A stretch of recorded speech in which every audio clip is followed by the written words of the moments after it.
Vivemos em um mundo conectado, inundado por dispositivos móveis que mudam o comportamento de pessoas e organizações. Um mundo veloz, onde as informações circulam rapidamente e as mudanças acontecem a todo momento. Um mundo globalizado. As mudanças não acontecem mais de forma isolada, principalmente na economia. Hoje somos parte de uma crise internacional, iniciada nos Estados Unidos, e que desencadeou uma série de problemas econômicos e sociais na Europa, com consequências em diversos países. No Brasil, vivemos um novo ambiente financeiro. A redução das taxas de juros aponta para a necessidade de ajuste dos níveis de spread bancário. As palavras produtividade e eficiência ganham mais relevância.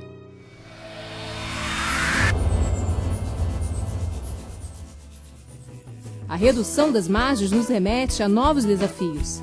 É preciso aumentar o volume de negócios e reduzir custos. Mas que novo cenário é este? Quais as transformações sociais que podemos esperar? Um novo panorama sobre as divisões de classes sociais começa a se desenhar. É o momento de ascensão de uma parte da população que passa a ter maior poder aquisitivo e também fica mais exigente quando o assunto é qualidade. Maior poder aquisitivo é resultado de mais conhecimentos, sejam técnicos ou culturais. E os padrões de exigência dessa nova classe C começam a se aproximar dos observados nas classes A e B. Mas para chegar mais próximo a esse novo padrão de consumo, a poupança e os investimentos ficaram de lado. Não há paciência para esperar pela realização dos sonhos. A preferência pela chave do carro nas mãos, mesmo que por meio de um financiamento. Em geral, carnê de loja não intimida essa parcela da população. Já o ambiente dos bancos não os deixa muita vontade. Qualidade de vida, educação e tudo que possa melhorar a carreira profissional e a situação social passam a ser as prioridades para os consumidores jovens e principalmente mulheres.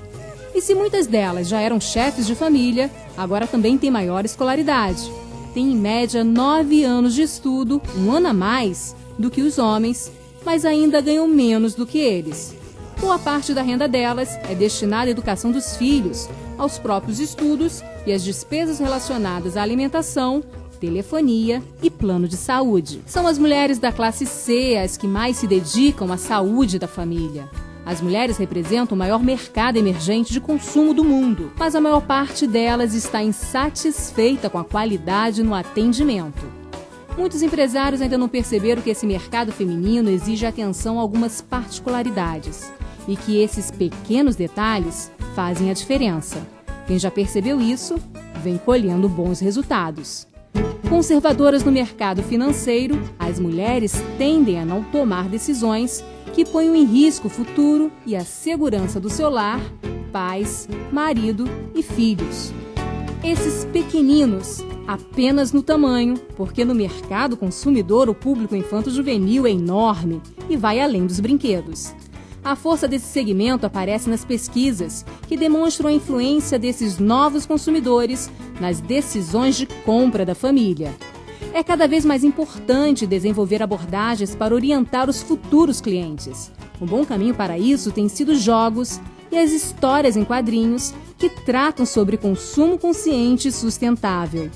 A ideia é preparar os pequenos para o futuro, que tem sido cada vez mais longo. O avanço da medicina, a melhora na alimentação e novas tecnologias têm levado o brasileiro a viver mais. Como consequência, vivenciamos a economia da longevidade, gerando oportunidades em bens e serviços para pessoas acima dos 60 anos, que em 2010 representavam 10% dos brasileiros.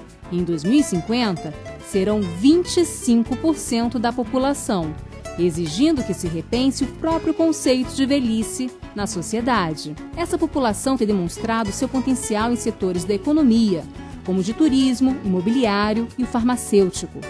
Mas ainda há muito a ser melhorado no atendimento aos mais velhos. Vivemos uma janela demográfica, ou seja, a população dependente é menor do que a população ativa no Brasil. E é preciso aproveitar as oportunidades geradas por esse momento, sem deixar de considerar os desafios futuros. Enquanto a população de mais de 60 anos cresce, o número de jovens diminui. Um alerta para a sociedade que deve pensar em como requalificar os profissionais pós-aposentadoria e os manter ativos no mercado de trabalho. É mais gente com poder aquisitivo e aquecendo o mercado. Mais gente consumindo, inclusive artigos de luxo mais acessíveis. A produção em escala e a mudança de conceito desses artigos tão desejados tem tornado o preço dos produtos de luxo mais convidativos à classe média. A expansão do mercado de luxo tem chamado a atenção das empresas no mundo e no Brasil. Por aqui, além de Rio e São Paulo, que tradicionalmente fazem parte do mundo do luxo, Belo Horizonte, Recife, Salvador, Curitiba, Porto Alegre e Brasília são as cidades que despontam neste setor. Surge também um novo luxo, sustentável e baseado em atributos ecológicos, representando o compromisso com a preservação do meio ambiente, em que o critério de escolha privilegia o compromisso com o futuro. E por falar em futuro, a sustentabilidade tem pautado as ações das empresas e o sistema financeiro mundial está cada vez mais regulado quanto aos riscos das atividades bancárias. A corresponsabilização das instituições financeiras pelos impactos socioambientais das atividades de seus clientes passa a fazer parte do risco a ser considerado e enfrentado. Soluções sustentáveis para cidades e nos processos produtivos são motivadas pelo desenvolvimento urbano e industrial, procurando minimizar o impacto ambiental. Temas como fontes alternativas de energia, biodiversidade e sustentabilidade já não são debatidos exclusivamente entre ambientalistas e entidades reguladoras. E o desempenho das empresas passa a ser analisado também pelo impacto sobre o ambiente e a sociedade. Quanto mais transparente for esse desempenho, mais investidores se interessam pela empresa. As demandas por infraestrutura e energia e mobilidade exigem cada vez mais agilidade e eficácia das entidades de proteção ao meio ambiente que se aperfeiçoaram. Ainda assim, as grandes cidades continuam tendo problemas de mobilidade urbana, gestão de resíduos sólidos, recursos hídricos e saúde pública. Encontrar alternativas inovadoras continua a ser um desafio. O mercado imobiliário passa por uma transformação, promovendo a modernização de cidades e a construção de edifícios verdes. A geração de energia renovável ainda é prioridade. Ainda no campo, novas tecnologias reduziram os impactos ambientais, mas os processos tradicionais ainda dominam. O fomento à economia sustentável e o crescimento do mercado verde avançaram, mas não o suficiente para acompanhar as atividades humanas. No Nordeste do país, uma nova fronteira energética se formou. São usinas de energia eólica, solar e biomassa. Elas ampliaram o desenvolvimento e geraram novas fontes de renda. Os novos negócios estimularam o desenvolvimento da indústria e de centros de distribuição, levando ao surgimento de cadeias de micro e pequenas empresas. Hoje, o Nordeste é o segundo maior mercado desse segmento, atraindo também grandes empresas nacionais e internacionais. O setor privado estimulou o crescimento do agronegócio no interior, fazendo surgir diversos polos de desenvolvimento. Por outro lado, os centros urbanos tiveram seu crescimento limitado pelos problemas de infraestrutura, em função do maior contingente de pessoas concentradas nesses locais e das necessidades de desenvolvimento. No Nordeste brasileiro, as classes D e E se destacam e começam a demonstrar mudanças nos padrões de consumo, constituindo novas classes emergentes no país.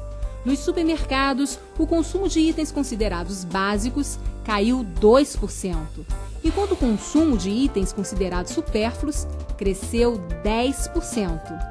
Esses consumidores chamam cada vez mais a atenção da indústria financeira, compram a crédito e até emprestam seus cartões a familiares e amigos.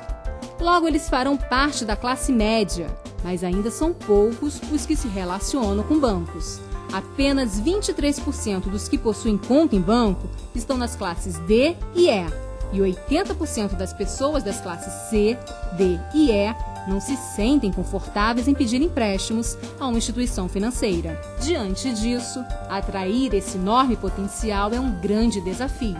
E um bom exemplo nesse caminho é a oferta de microcrédito produtivo, que alia soluções financeiras e atendimento personalizado para orientar clientes e empreendedores e atender às suas necessidades. Estamos no caminho certo? Muitos avanços estão por vir, mas ainda há muitos desafios a serem vencidos. Será que a indústria financeira pode contribuir para melhorar o futuro? A resposta para essa pergunta só depende das nossas decisões e ações agora.